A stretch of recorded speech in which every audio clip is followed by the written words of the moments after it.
League ഒരുപക്ഷെ ഇത്തവണ ഇലക്ഷനിൽ ഞാൻ കാണുന്നത് ഏറ്റവും കൃത്യമായി സ്ഥാനാർത്ഥി നിർണയം നടത്തുകയും ഏറ്റവും കൃത്യമായി പ്രവർത്തനം നടത്തുകയും ചെയ്ത ഒരു രാഷ്ട്രീയ കക്ഷിയാണ്. CPM ആണ് സാധാരണ അങ്ങനെ ചെയ്യാറുള്ളത്. ഇതവിടെ CPM-നേക്കാൾ മെത്തോഡിക്കലായി സിസ്റ്റമാറ്റിക്കായി ലീഗ് അത് ചെയ്തിട്ടുണ്ട്. ചെറിയ ചെറിയ അസ്വരസങ്ങളൊക്കെ അവിടെ ഉണ്ടായിട്ടുണ്ടെന്നുള്ളത് വേറെ കാര്യം. പക്ഷേ CPM-ൽ അതിനേക്കാളൊക്കെ വലിയ അസ്വരസങ്ങൾ ഉണ്ടായി നമ്മൾ കണ്ടു. ഒരു കാഡർ പാർട്ടിയായ CPM-നേക്കാൾ അത്ര കാഡർ എന്ന് പറയാൻ കഴിയാത്ത മുസ്ലിം ലീഗ് ചെയ്തിട്ടുണ്ട്. അവരുടെ സ്ഥാനാർത്ഥി നിർണയത്തിൽ ഉണ്ടായ കാര്യം ഒന്നോ രണ്ടോ സീറ്റുകളെ കുറിച്ച് തർക്കങ്ങൾ ഉണ്ടായെങ്കിൽ പോലും അതെല്ലാം ഒതുങ്ങിപ്പോയി. രണ്ടാമത് അവരുടെ സ്ഥാനാർത്ഥികളുടെ ക്വാളിറ്റിയെ കുറിച്ചും സ്ഥാനാർത്ഥികളെ ഓരോ സ്ഥലത്ത് വച്ചതിനെ കുറിച്ചും ഒക്കെയുള്ള വലിയ മതിപ്പ് പൊതുമണ്ഡലത്തിൽ കേരളത്തിൽ ഉണ്ടായിട്ടുണ്ട്. അത് നമുക്കറിയാം. ഇപ്പൊ ഉദാഹരണത്തിന് കൂത്തുപറമ്പിലെ സ്ഥാനാർത്ഥി ജയന്തി രാജൻ അവർ സ്ത്രീയാണെന്ന് മാത്രമല്ല അവർ ദളിത് സ്ത്രീയും കൂടിയാണ്. ഒരു ജനറൽ മണ്ഡലത്തിൽ മത്സരിക്കുകയാണ്. അതുപോലെ പേരാമ്പ്രയിൽ ശക്തമായൊരു മത്സരം സൃഷ്ടിച്ചത് ഫാത്തിമ തഹ്ലിയ അവിടെ വന്നതുകൊണ്ടാണ്. അത്തരത്തിലുള്ള കാര്യങ്ങൾ. പിന്നെ ലീഗിന്റെ ശക്തി കേന്ദ്രങ്ങൾ മലപ്പുറവും കോഴിക്കോടും അതുപോലെയുള്ള കാസർഗോഡും, ഈ 3 ജില്ലകളാണ് ലീഗ് പ്രധാനമായും ഫോക്കസ് ചെയ്യുന്നത്. ഈ 3 ജില്ലകളിൽ ശക്തമായ ഒരു ഗവൺമെന്റ് വിരുദ്ധ വികാരമുണ്ട് എന്നും പ്രത്യേകിച്ചും 2021 ഇടതുപക്ഷത്തെ പിന്തുണയ്ക്കാൻ തീരുമാനിച്ച സാമൂഹ്യ വിഭാഗങ്ങൾ മലബാറിൽ ഇത്തവണ അവർക്കെതിരായിട്ടുണ്ട് എന്നും ഇടതുപക്ഷത്തിന്റെ തന്നെ കൃത്യമായ വിലയിരുത്തലുണ്ട്.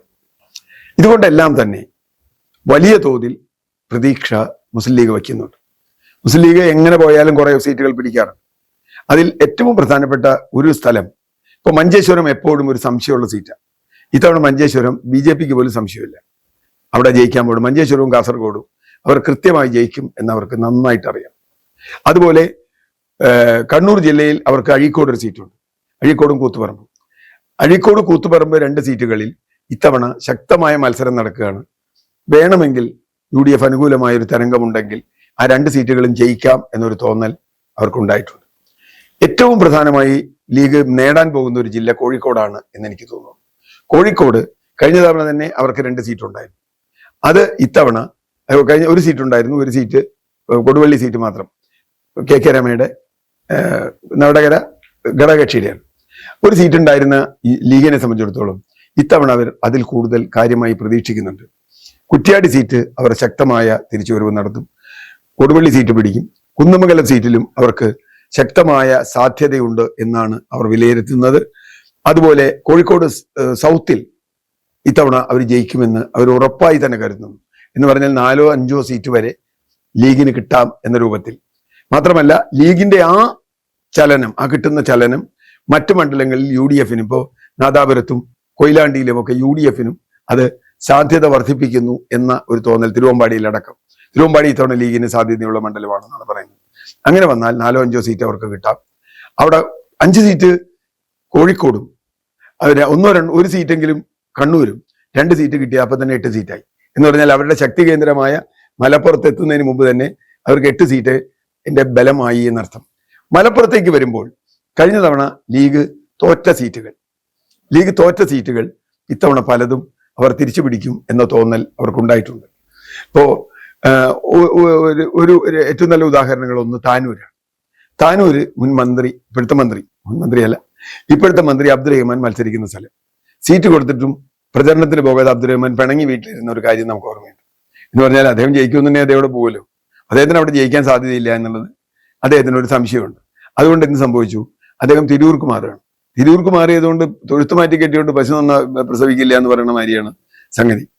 തിരൂർ വന്നാൽ അദ്ദേഹം ജയിക്കുമെന്ന് വെച്ചാൽ ജയിക്കാനുള്ള സാധ്യത വളരെ വളരെ കുറവാണ്. എന്ന് പറഞ്ഞാൽ കഴിഞ്ഞ തവണ നഷ്ടപ്പെട്ട താനൂർ സീറ്റ് ഇത്തവണ ലീഗ് തിരിച്ചു പിടിക്കും എന്നവർക്ക് ഉറപ്പുണ്ട്. അപ്പൊ കഴിഞ്ഞ തവണ കിട്ടിയതിനേക്കാൾ സീറ്റുകൾ കൂടുതൽ ലീഗിന് മലപ്പുറം ജില്ലയിലും കിട്ടാം എന്ന് വരികയാണെങ്കിൽ ഈ 22 സീറ്റോ എത്ര സീറ്റ് എന്നുള്ളതിനെ കുറിച്ച് നമുക്ക് തർക്കിക്കാം. അങ്ങനെ വരികയാണെങ്കിൽ അവിടെ വ്യക്തമായ ഒരു സാധ്യതയുണ്ട്. ലീഗ് ഇത്തവണ ഏതാണ്ട് ഷുവറായി പ്രതീക്ഷിക്കുന്ന ഒരു സീറ്റ് എറണാകുളം ജില്ലയിലെ കളമശ്ശേരിയാണ്.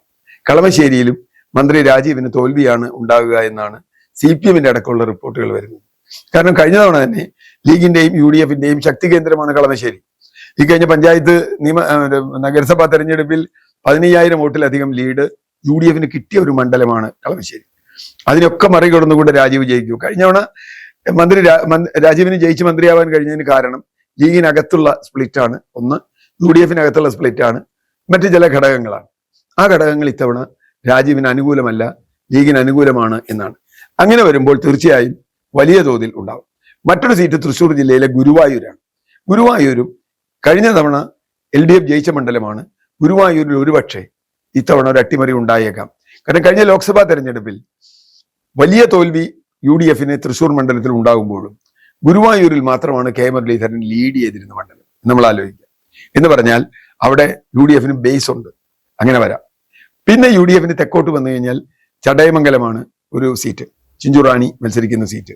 ചിഞ്ചുറാണി മത്സരിക്കുന്ന സീറ്റിൽ സാധ്യതയുണ്ടെന്ന് പറയുന്നുണ്ട്. നമുക്ക് ഇപ്പൊ ഒന്നും പറയാൻ പറ്റില്ല. കാരണം ചിഞ്ചുറാണിക്കെതിരായ വികാരം അവിടെ ഉണ്ട് എന്നും CPIക്കകത്ത് തന്നെ ചിഞ്ചുറാണി വേണ്ടായിരുന്നു എന്ന അഭിപ്രായമുണ്ട് എന്നൊക്കെ പറയുന്നുണ്ട്.